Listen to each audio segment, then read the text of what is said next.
America అధ్యక్షుడు Donald Trump సంచలన నిర్ణయం తీసుకున్నారు. ఇరాన్కి 2.5 లక్షల కోట్ల రూపాయలు సాయం చేయాలనుకుంటున్నారట. దానికి సంబంధించిన అంశంపైన ప్రతిపాదన చేశారు ఆయన.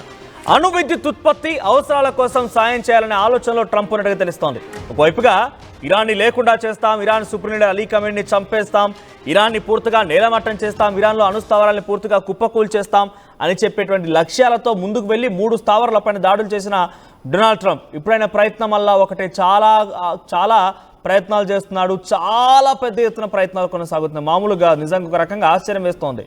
ఆయన నోబెల్ శాంతి బహుమతి కోసం ఎంతలా దిగజారిపోయి ఎంతలా ప్రయత్నాలు చేస్తున్నారంటే, ఇక ఇండియాతో డీల్ అన్నాడు, అటు ఇజ్రాయెల్తో కొంత విభేదించినట్టుగా మాట్లాడుతున్నాడు, ఆ తర్వాత ఇరాన్తో చాలా యుద్ధం జరిపి ఇప్పుడు ఇరాన్కే అంటే అన్ని దేశాలు ఏం చేయాలంటే, పాపం డొనాల్డ్ ట్రంప్ అనేవాడు చాలా మంచివాడు, చాలా గొప్పవాడు, వెంటనే ఆ నోబెల్ ప్రైజ్ని తీసుకొచ్చి వెంటనే డొనాల్డ్ ట్రంప్కి ఇచ్చేయండి అన్నట్టుగా అన్ని దేశాలు మాట్లాడాలి అనేటువంటి ఒక ఆలోచనతో అడిగిన వారికి అడిగినంతగా అడగకపోయినా ఇచ్చేంతలా ఆయన ప్రయత్నం చేస్తున్నట్టుగా చాలా క్లియర్గా కనబడుతోంది. అణు విద్యుత్ ఉత్పత్తి అవసరాల కోసం సాయం చేయాలనేటువంటి ఆలోచనతో డొనాల్డ్ ట్రంప్ ఉన్నారట. ఇరాన్ను చర్చలకు ఒప్పించేందుకు అమెరికా ప్రయత్నాలు చేస్తుందట. ఇటీవల ఇరాన్లోని 3 అణుస్థావరాలపైన దాడులు చేసిన అమెరికా ఇప్పుడు అణుశుద్ధి చేపట్టకూడదని అమెరికా నిబంధన పెడుతూనే అమెరికాతో అణు చర్చలు జరిపేందుకు ఇరాన్ విముఖతంగా ఉందట. అయితే ప్రస్తుతానికి అమెరికా ఎట్టి పరిస్థితుల్లో కూడా మేము చర్చలకు సిద్ధంగా లేమనే మాటని అటు Iran supreme leader Ali Khamenei చెప్తున్నారు. సుమారుగా 2.5 లక్షల కోట్లు అంటే $30 బిలియన్ సాయం చేస్తామంటోందట అమెరికా. ఈ మేరకు ట్రంప్ యంత్రాంగం ఓ ప్రతిపాదనను కూడా సిద్ధం చేసింది. 13న ఇరాన్ పైన ఇజ్రాయెల్ దాడులు చేయడంతో అమెరికా ఇరాన్ మధ్య ఒమన్ మధ్యవర్తిత్వం జరుగుతున్నటువంటి అణు చర్చల నిలిచిపోయిన నేపథ్యంలో ఇజ్రాయెల్కు అండగా అమెరికా కూడా 3 స్థావరాలపై దాడి చేసింది, ఇరాన్ని కుప్పకూల్చేసింది, ఇరాన్ని చాలా పెద్ద ఎత్తున ధ్వంసం చేసింది, ఇరాన్ నగరాన్ని ఇరాన్ దేశాన్ని ఒక శత్రు దేశంగా భావించి దాడులకు ప్రేరేపించింది. అక్కడ మేము ఏకంగా సుప్రీం లీడర్ అలీ ఖమేనీ ఎక్కడున్నాడో తెలుసు, ఎక్కడ దాక్కున్నాడో తెలుసు, ఆయనని హతమారుస్తాం, ఆయన అది చేస్తాం ఇది చేస్తామని మాట్లాడు డొనాల్డ్ ట్రంప్ ఇప్పుడు ఆ దేశానికి 2.5 లక్షల కోట్లతో సాయం చేయాలని ఒక ఆలోచనతో ఉన్నారట. నేను మళ్ళీ చెప్తున్నాను, డొనాల్డ్ ట్రంప్ యొక్క ద్వంద్వ వైఖరి, 2 నాలుకల ధోరణి చాలా ప్రపంచ దేశాల్లో ఒక్కసారిగా ఆశ్చర్యానికి గురి చేస్తోంది. డొనాల్డ్ ట్రంప్ పేరు చెప్తేనే చీదరించుకునే విధంగా చేస్తోంది. ఆయనే దాడులు చేస్తాడు, ఆయన డీల్ అంటాడు, ఆయనే పిచ్చి పిచ్చిగా మాట్లాడతాడు, ఆయనే మంచివాడిగా ప్రవర్తిస్తాడు. అంటే అన్నీ ఆయనే, హీరో ఆయనే, హీరోయిన్ ఆయనే, కమెడియన్ ఆయనే, విలన్ ఆయనే, సైడ్ క్యారెక్టర్ ఆర్టిస్ట్ కూడా ఆయనే. సో ఆయన ప్రయత్నం ఇప్పుడు ఏంటి? నోబెల్ ప్రైజ్ బహుమతి కోసమే. నోబెల్ ప్రైజ్ బహుమతి కోసం ఇప్పటికే పాకిస్తాన్ ప్రతిపాదించిందట, ఆ టర్కీ ప్రతిపాదించిందట, ఇంకో దేశం ప్రతిపాదించిందట. ఇలా వివిధ దేశాల నుంచి తమకు నోబెల్ ప్రైజ్ రావాలనేటువంటి ఒక డిమాండ్ పెద్ద ఎత్తున వస్తే తనకు నోబెల్ ప్రైజ్ వస్తోంది కాబట్టి ఇక ఈసారి నాకు తెలిసి బహుశా ఆయన వయసు కూడా పడిపోయింది. ఈసారి చివరిగా ఇక అధ్యక్షుడు అవ్వడం, ఇక అనుకున్న లక్ష్యాన్ని చేయడం అంతా పూర్తయిపోయింది. ప్రపంచ అగ్రజుడిగా చరిత్రలో నిలిచిపోవడంతో పాటుగా నోబెల్ ప్రైజ్ అన్ని దేశాల సమర్థంగా సహకరించి ఆయనకి నోబెల్ ప్రైజ్ ఇప్పించాలనేటువంటి ఒక ఆలోచన ధోరణికి రావాలనేటువంటి ఒక ప్రయత్నంలో భాగంగా ఇండియాతో యాపిల్ కంపెనీ పెట్టుబడులు వద్దన్నాడు. ఇండియాలో యాపిల్ కంపెనీ పెట్టుబడులు పెడితే వద్దన్నాడు. ఇండియాలో శాంసంగ్ కంపెనీ పెట్టుబడులు పెడితే వద్దన్నాడు. ఇండియాలో ఏ మాత్రం కూడా మేము టారిఫ్ల విషయం వెనక్కి తగ్గం, వాళ్ళకి ఏం వెసులుబాటు ఉండదు, అన్ని దేశాలలాగే ఇండియా కూడా అని చెప్పుకొచ్చాడు. ఇప్పుడు ఇండియాతో ఒక బిగ్ బ్యూటిఫుల్ ఒక ఒప్పందానికి సిద్ధంగా ఉన్నాను, ఈ ఇరు దేశాల మధ్య ఒక బిగ్ డీల్ని కుదర్చబోతున్నానని చెప్పి మాట్లాడుకొచ్చాడు.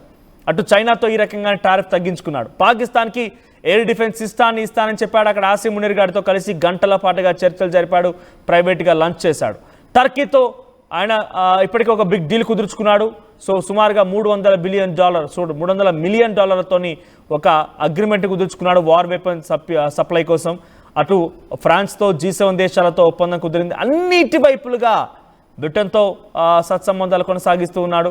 రష్యాతో ఎప్పటికప్పుడు అధ్యక్షుడితో అంటీ ముట్టనట్టుగా వ్యవహరిస్తూనే కాంప్రమైజింగ్గా మాట్లాడుతున్నాడు. అంటే ప్రపంచ దేశాల్లో కల్లా నేనే అగ్రజుడిని, నా అంతటి మేధావి లేడు, నా అంతటి ఉత్తముడు లేడు అని చెప్తూనే మరోవైపుగా అందరిపైన కవ్వింపు చర్యలకు పాల్పడడం, తన దురహంకారాన్ని ప్రదర్శించడం, ఆయన యొక్క అగ్రజుడైనటువంటి ఒక తల పొగురిని ప్రదర్శించడం, ఇవన్నీ చేస్తూనే మరోవైపుగా ఆయన నోబెల్ శాంతి బహుమతి కోసం ప్రయత్నాలు చేస్తూ ఉన్నాడు. దాంట్లో ఇండియాకి డీల్ అంటున్నాడు, ఇరాన్తో ఒప్పందం అంటున్నాడు. రకరకాలుగా ప్రయత్నాలు చేసి ఏదో రకంగా నోబెల్ శాంతి బహుమతి ఒకటి కనుక జేబులో పెడితే ఇక తర్వాత ఏదైనా కానివ్వండి, ఇక తర్వాత చాలా విపత్కర పరిస్థితులు ఎదురయ్యే అవకాశం ఉంది. కాబట్టి సో ఇప్పుడైతే నేను నోబెల్ శాంతి బహుమతి తీసుకోవాలి, అదే ఆయన లక్ష్యంగా ఉంది. సో అందుకు అనేక రకాల ప్రయత్నాలు కొనసాగిస్తూనే ఇరాన్ పైన 2.5 లక్షల కోట్ల రూపాయల సాయం చేయాలని ఒక ప్రతిపాదన తీసుకొచ్చారట. మొన్నటి వరకు 12 రోజుల యుద్ధంలో డైరెక్ట్గా యుద్ధంలోకి ఈయన దిగిపోయి ఈయనెవరు రమ్మన్నట్టుగా, ఈయనెవరు పిలిచినట్టుగా అక్కడికి వెళ్ళిపోయి దాడులు చేసి ఆ న్యూక్లియర్ స్థావరాలను పేల్చేశామని చెప్పి మరొక రకంగా దీన్ని ఎస్కలేట్ చేసే ప్రయత్నం చేసినట్టుగానే కనిపించింది. కానీ ఒక్కసారిగా ఆయన ఏం మాయం చేశాడో ఏ మంత్రం వేశాడో తెలియదు, కానీ ఇరాన్ అయితే ఒప్పించగలిగాడు డీఎస్కలేషన్ కోసం. అంటే యుద్ధాన్ని ఆపివేయడం కోసం ఇరాన్ని ఒప్పించాడు. అటు ఇజ్రాయెల్ తప్పక ఒప్పుకున్న పరిస్థితి కనిపించింది. ఇరాన్ కొంత వెనకడుగు వేసినట్టు కనిపించినా కూడా ఈ ఒప్పందానికి లేకపోతే ఆయన మాటలకి అట్టకెలకైతే అంగీకరించింది. ఆఖరికి వస్తే సీజ్ ఫర్ అండర్స్టాండింగ్ నేపథ్యంలో యుద్ధాన్ని ముగించేసింది. కానీ చాలా క్లియర్ ఒక మాట చెప్పింది, అమెరికా మా మోకరిల్లింది, అమెరికా మా కాళ్ళు పట్టుకుంది, అమెరికా మాకు నమస్కరించింది, డొనాల్డ్ ట్రంప్ మా దగ్గరికి వచ్చి మోకరిల్లిపోయాడు కాబట్టే మేము ఈ డీల్కి ఒప్పుకున్నాము, ఈ సీజ్ ఫర్ అండర్స్టాండింగ్కి ఒప్పుకున్నామని చెప్పి మాటని అక్కడి ఇరాన్ ఫారెన్ మినిస్టర్ అగర్చి తెలియజేశారు. ఇక ఇజ్రాయెల్ అయితే వెన్నుపోటు పొడిచావు ట్రంప్, నువ్వేమో చేస్తావనుకుంటే ఏమో చేస్తావు అన్నట్టుగానే భావించి బహుశా ఇజ్రాయెల్ కూడా అదే భావంలో ఉంది. నిన్న హమాస్ హెజ్బుల్లా కూడా కొంత యాక్టివ్ అవుతున్న నేపథ్యంలో ఇజ్రాయెల్ మళ్ళీ గాజాపై దాడి చేస్తుంది. ఈ యుద్ధం ఇక్కడితో ఆగిందని చెప్పలేం. బికాస్ ఇరాన్కి ఇబ్బంది కలిగజేసిన అంశం ఏంటంటే హమాస్ హెజ్బుల్లాని పూర్తిగా ఇజ్రాయెల్ మట్టుబెట్టడం, అక్కడి వారిని హతమార్చడం, గాజా పైన దాడులు చేయడమే ఇరాన్కి కొంత ఇబ్బంది కలిగించింది. అందుకే ఇరాన్ పైన ఇజ్రాయెల్ దాడి చేయాలన్న ఆలోచనతో ఇరాన్ పైన దాడి చేసిన తర్వాత ఇరు దేశాలు కూడా పోటీ పడ్డాయి. మధ్యలో తుర్రుమని అమెరికా వచ్చింది, బాంబులు వేసింది, ఆ తర్వాత అండర్స్టాండింగ్ అంటూ మరోసారి కాళ్ళ బేరాన్ని దిగింది ఇరాన్ చెప్తున్న ప్రకారంగా. సో డొనాల్డ్ ట్రంప్ ఇప్పుడు శాంతి బహుమతి రావాలనేటువంటి లక్ష్యంతో ఉన్నాడు. కాబట్టి దాడి చేసినా మంచిదే, అక్కడ శత్రుదేశంగా ఉన్నా పర్వాలేదు, వాళ్ళు ఏం చేసినా పర్వాలేదు, నేను మాత్రం సాయం చేసి వాళ్ళ నోటి వెంట కూడా Donald Trump is the best president, Donald Trump is a very familiar person to control wars in the world అనే రకంగా ఆయన చెప్పాలి అన్ని దేశాలు అనుకునేటువంటి ఒక ఆలోచనతోనే ఇండియాతో డీల్లు, చైనాతో టారిఫ్ తగ్గించడాలు, ఇరాన్తో డీల్లు, టర్కీతో డీల్లు, రష్యా అధ్యక్షుడితో మంథనాలు ఇవన్నీ కూడా జరుగుతూ ఉన్నాయి. ఇరాన్కి ఏకంగా $30 బిలియన్ అంటే 2.5 లక్షల కోట్లు సాయం చేయాలన్నటువంటి ఒక ప్రతిపాదనతో సిద్ధమయ్యారట. అణు విద్యుత్ ఉత్పత్తి అవసరాల కోసం సాయం చేయడం కోసం సిద్ధమవుతున్నారట. ఒక రకంగా ఇది అటు ఆయన సాయం చేస్తున్నట్టుగా కనిపిస్తూనే మరోవైపుగా ఏదైతే యురేనియం శుద్ధి అయిందో ఆ యురేనియాన్ని మొత్తం అణుస్థావరాల కోసం, అణుబాంబుల కోసం ఇరాన్ ఉపయోగించకుండా, అది ఉపయోగిస్తే అణుబాంబు తయారైతే ఏమైపోతుంది, ఎప్పటికైనా కూడా అమెరికాకు ముప్పుగా వాటిలో అవకాశం ఉంది. కాబట్టి అది అణుబాంబుని తయారు చేయకుండా ఆ యురేనియంతో ఈ విద్యుత్ ఉత్పత్తికి తయారు చేసే విధంగా మలచడం, అంటే 2 లక్ష్యాలు నెరవేరుతాయి. ఒకటి అక్కడ అణుబాంబు తయారీ కావకపోవడం, 1 లక్ష్యం నెరవేరితే మరోవైపుగా సాయం చేస్తున్నట్టుగా ఇరాన్ తనపైన సానుభూతిని, తనపైన పాజిటివిటీని పెంచుకుంటుందని ఒక ఆలోచన డొనాల్డ్ ట్రంప్ ఉన్నట్టున్నాడు. ఏదేమైనా డొనాల్డ్ ట్రంప్ యొక్క దురహంకారం, ద్వంద్వ వైఖరి ప్రపంచ దేశాల ముందు చాలా క్లియర్గా అందరికీ అర్థమవుతున్నది. సామాన్య ప్రజలు కూడా అర్థం చేసుకుంటూనే ఉన్నారు.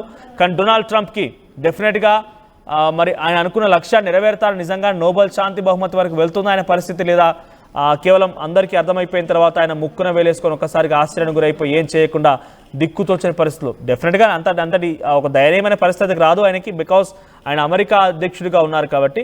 బట్ ప్రపంచ దేశాల ముందైతే ఒక ముద్దాయిగా నిలబడే అవకాశం అయితే ఉంది. చూద్దాం డొనాల్డ్ ట్రంప్ యొక్క వ్యవహార శైలిపైన మీ అభిప్రాయం ఏంటి, కామెంట్ చేయండి.